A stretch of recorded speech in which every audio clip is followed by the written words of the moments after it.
Hello dear student. तो आज हम लोग शुरू करेंगे फिजिक्स का क्लास। जहाँ तक हो चुका था उससे आगे आज डिराइव करेंगे इक्वेशन ऑफ मोशन ग्राफिकली। इससे पहले का जो क्लास है वो दूसरे चैनल पे है, सिग्मा एकेडमी। सिग्मा एकेडमी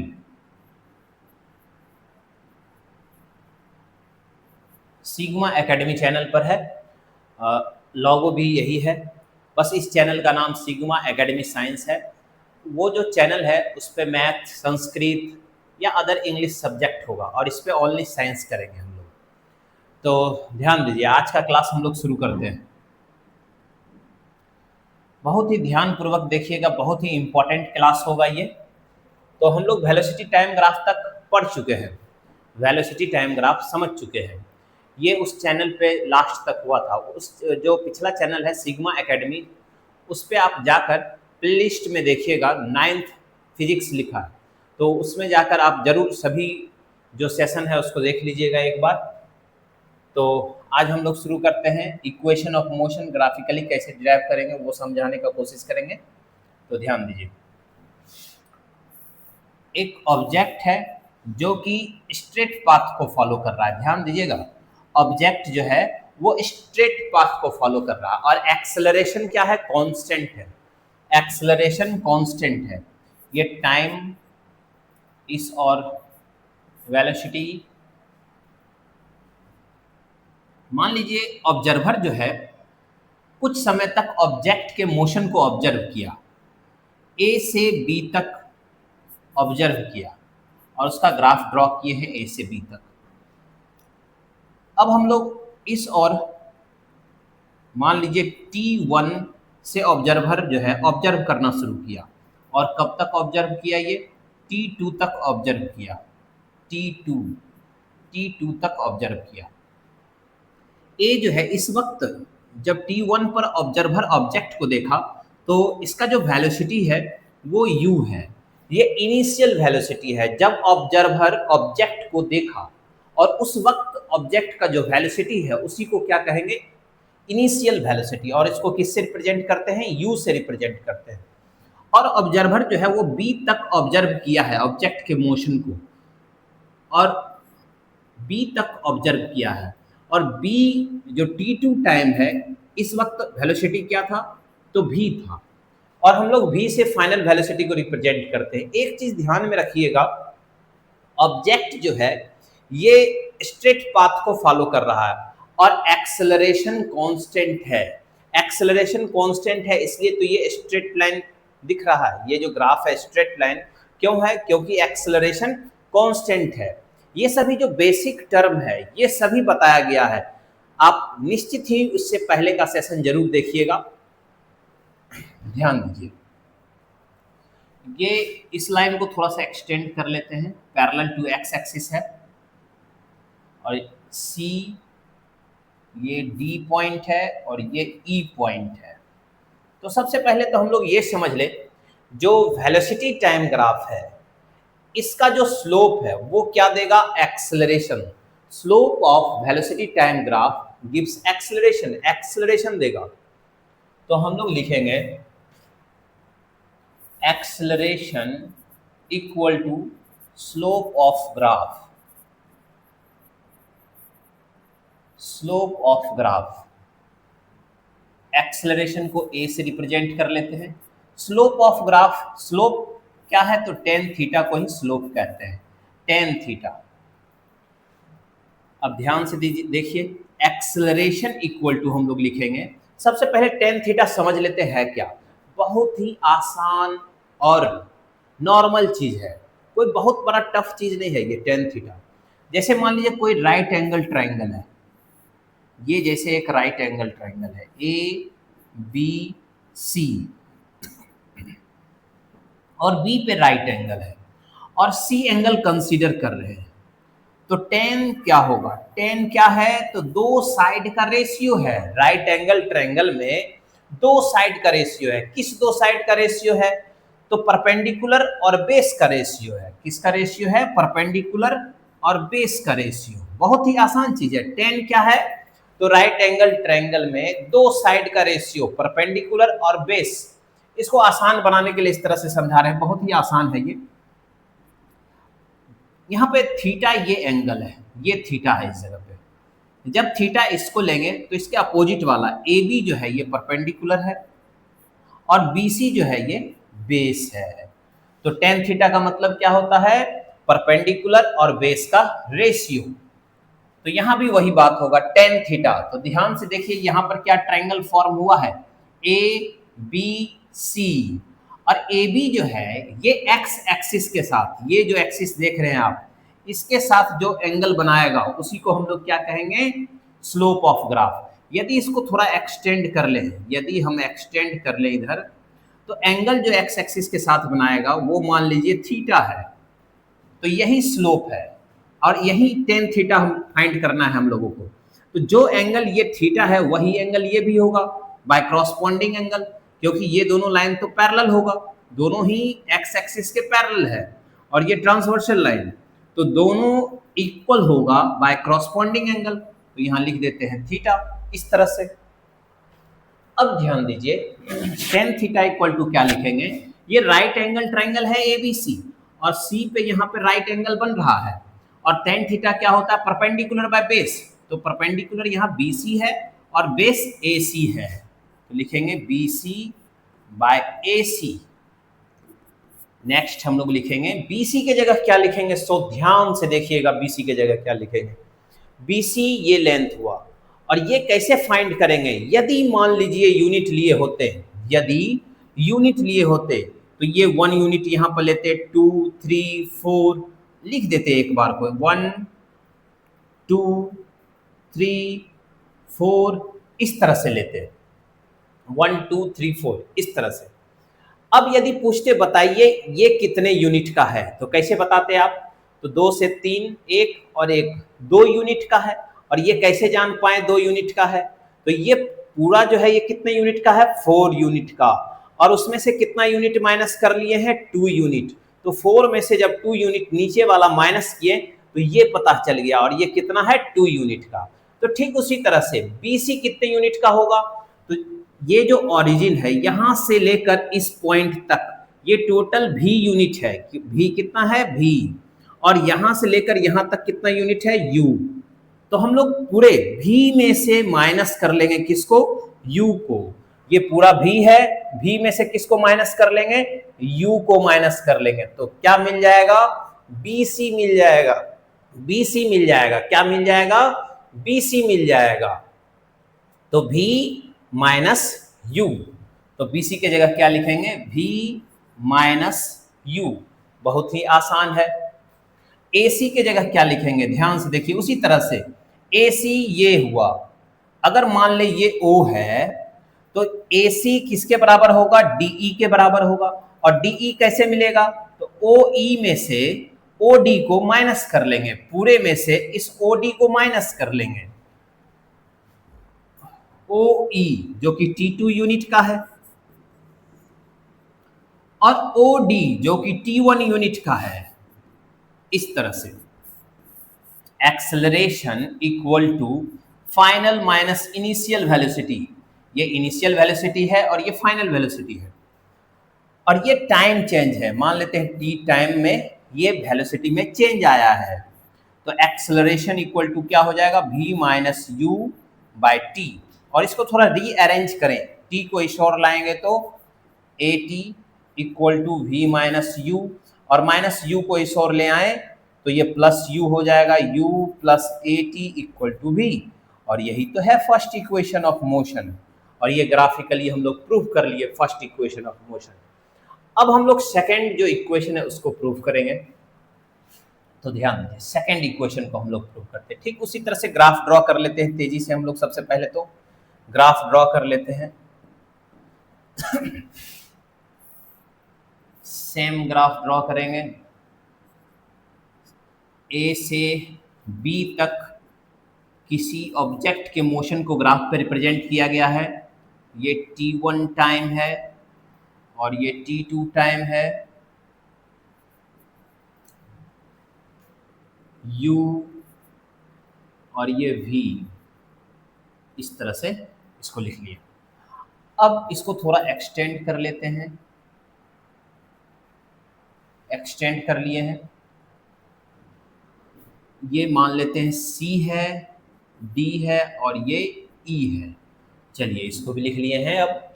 और इस और टाइम को रिप्रेजेंट कर रहे हैं हम लोग, टाइम, और इस और velocity.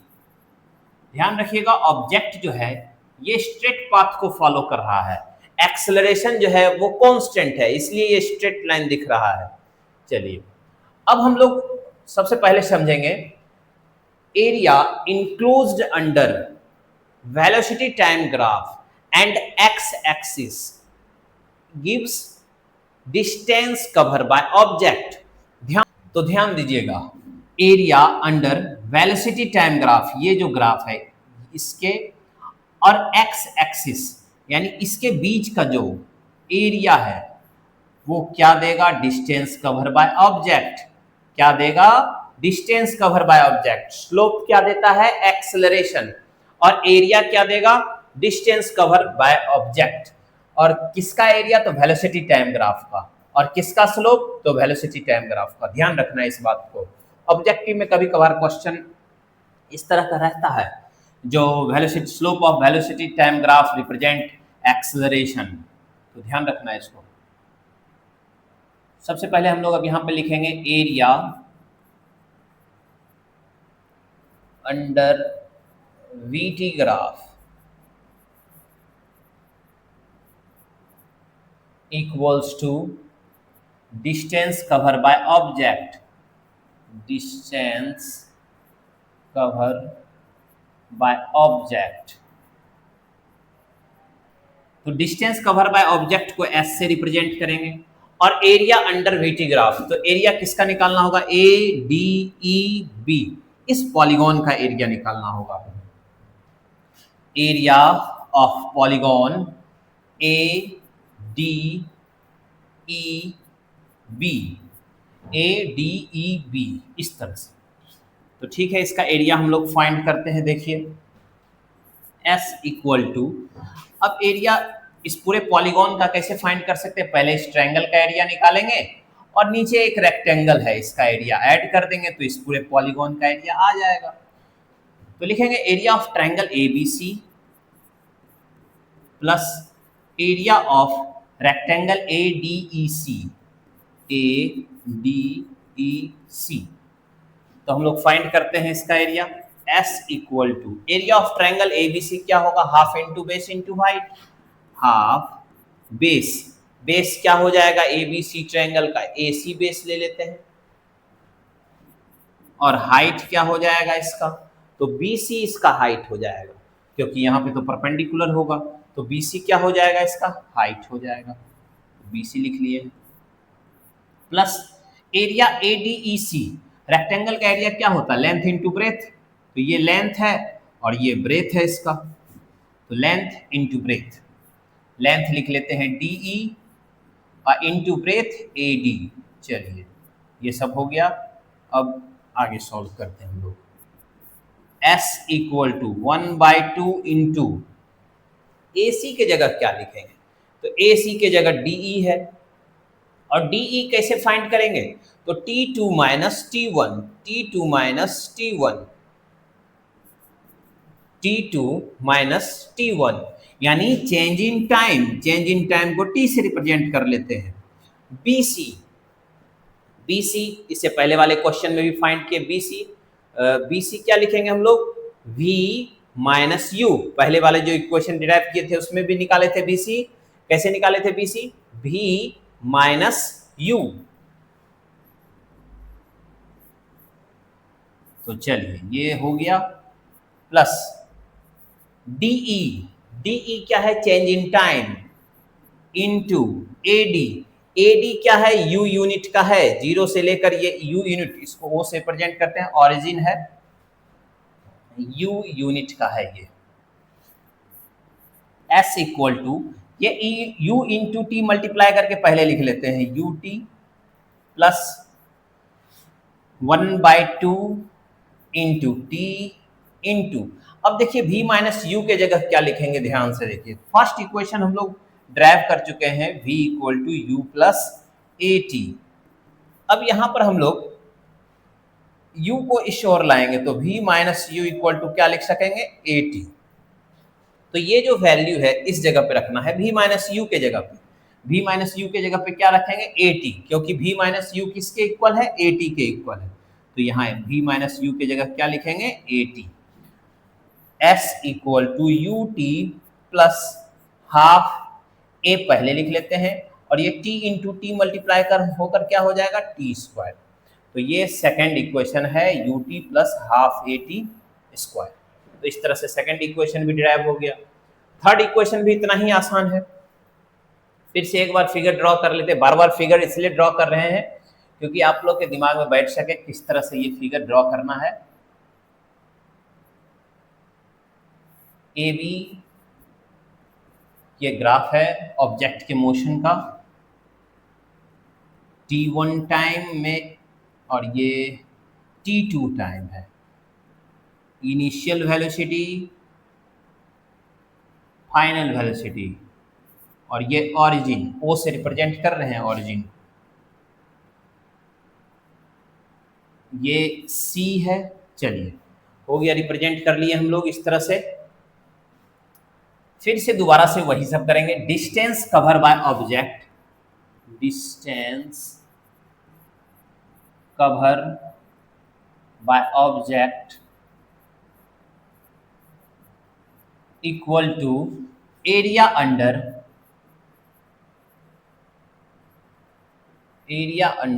VT graph, VT graph. तो डिस्टेंस को हम लोग एस से रिप्रेजेंट करते हैं और एरिया अंडर वीटी ग्राफ। तो एरिया क्या होगा, ए, अच्छा ये डी मान लेते हैं और इसको ई मान लेते हैं। एरिया किसके अंडर, तो इसके एरिया, इसके अंडर एरिया, ये एरिया, ये एरिया। तो ए डी ई बी इसका area, area of A D E B. अभी भी इसी पॉलीगॉन का एरिया निकाल रहे हैं, सेम पॉलीगॉन का। इसमें अंतर क्या है, डिफरेंस क्या है, तो डिफरेंस ये है, जो ये जो एरिया निकालेंगे वो ट्रेपेजियम मान के इसको एरिया निकालेंगे। एडी जो है वो बीई के पैरेलल है, बीई के पैरेलल है। एडी जो है वो बीई के पैरेलल है, इसलिए ये क्या है, एक ट्रेपेजियम। और दोनों पैरेलल लाइन के बीच परपेंडिकुलर डिस्टेंस क्या है, तो डीई। और एरिया ऑफ ट्रेपेजियम का फॉर्मूला क्या होता है, तो S इक्वल टू हम लोग लिखेंगे ये जो ट्रेपेजियम है इसका एरिया। तो कैसे एरिया ऑफ ट्रेपेजियम लिखेंगे, तो half into sum of parallel side, half into sum of parallel side. Parallel side क्या है, तो AD के पैरेलल यहाँ BE है, तो AD प्लस BE इंटू, और यहाँ पर हाइट क्या होगा, तो हाइट होगा दो पैरेलल लाइन के बीच का परपेंडिकुलर डिस्टेंस। और परपेंडिकुलर डिस्टेंस क्या है, DE है। परपेंडिकुलर डिस्टेंस क्या है, तो DE है। AD और BE पैरेलल लाइन और DE perpendicular distance between parallel line, तो DE perpendicular distance between parallel line. S1/2 into, ये ब्रैकेट है, सी लग रहा है देखने में, इसको थोड़ा मिटाकर ब्रैकेट दें। हाँ, AD के जगह क्या लिखेंगे, AD के जगह हम लोग लिखेंगे U, क्योंकि AD जो है ये U यूनिट का है। प्लस BE के जगह क्या लिखेंगे, BE, ये पूरा है BE। BE के जगह क्या लिखेंगे हम लोग, V यूनिट लिखेंगे। BE जो है वो V यूनिट का है, इनटू DE। DE क्या है, change in time. Change in time को T से रिप्रेजेंट कर रहे हैं, बहुत ही आसान है। S equal to 1/2 into U plus V। U plus V को V प्लस U भी लिखा जा सकता है, कोई दिक्कत नहीं है। और टाइम की जगह क्या लिखेंगे, देखिए एक बार, तो V minus U, V equal to U plus AT। U को इस ओर लाएंगे तो V minus U equal to AT, और A को इस ओर लाएंगे V माइनस U, A इस ओर लाएंगे तो A नीचे चला जाएगा, इक्वल टू T। तो T के जगह ये लिख सकते हैं, T के जगह क्या लिख सकते हैं, V minus U by A। तो इस T के जगह लिख देते हैं V minus U by A, अब इसको हम लोग सॉल्व करेंगे। s इक्वल टू 2 और डिनोमिनेटर में a है तो 2a, v plus u v minus u, तो क्या लिख सकेंगे v square minus u square, v square minus u square, ये आइडेंटिटी है। यदि लिखा हो a plus b a minus b तो क्या लिख सकते हैं a square minus b square, इसलिए यहां भी लिखे हैं v plus u v minus u, क्या लिख सकते हैं v square minus u square. अब ये 2a को इस ओर ले आएंगे तो 2as v square minus u square. तो ये जो है ये थर्ड इक्वेशन है, बहुत ही आसान है तीनों इक्वेशन को डिराइव करना, बस ध्यान पूर्वक देखते रहिए, ध्यान से देखिएगा तो कुछ भी ऐसा नहीं है जो संभव नहीं है, सब कुछ संभव है अगर आप ध्यान दे तो ध्यान से इस पूरे सेशन को देखिएगा, जहां भी डाउट होगा जरूर कमेंट में लिखिएगा, उसको समझाने का प्रयास करेंगे जब भी लाइव होंगे, और अपने दोस्तों तक, अधिक से अधिक दोस्तों तक शेयर कीजिएगा, यही आपसे अनुरोध है। और जो इससे पहले का क्लास नहीं किए हैं वो सिग्मा एकेडमी चैनल पर जाकर जरूर क्लास कर लीजिए, बहुत ही इम्पोर्टेंट क्लास है, बेसिक क्लास इम्पोर्टेंट होता ही है। और इसका जो भी नोट्स है वो इस वीडियो के डिस्क्रिप्शन में डाल देंगे। तो आज के लिए इतना ही, बहुत बहुत धन्यवाद।